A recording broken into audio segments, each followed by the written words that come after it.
100% হিমন্ত বিশ্ব শৰ্মাই যদি কিবা এটা কাম হাতত লয় তাক চেচ নোহোৱালৈকে মই নেৰো। যিবিলাকে চিঞৰি চিঞৰি জুবিনৰ ন্যায় বিচাৰি আছে আৰু মই দিনে ৰাতিয়ে নোখোৱাকৈ কষ্ট কৰি আছো যাতে জুবিনে ন্যায় পাব পাৰে। SITৰ মেম্বাৰ বিলাকে কষ্ট কৰি আছে, পুলিচে কষ্ট কৰি আছে, কাৰণ আমি অসমীয়া মানুহবোৰ হলো জুবিনৰ প্ৰকৃত অনুৰাগী। এপ্ৰিলত ইলেকশ্যন হৈ যোৱাৰ পিছত ডুপ্লিকেট জুবিনৰ অনুৰাগী বিলাক নোহোৱা হৈ যাব।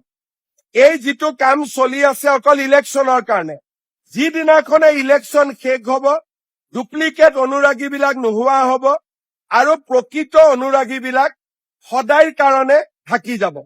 আজি কংগ্ৰেছে জুবিনক ৰাজনৈতিক উদ্দেশ্যত ব্যৱহাৰ কৰিব খুজিছে।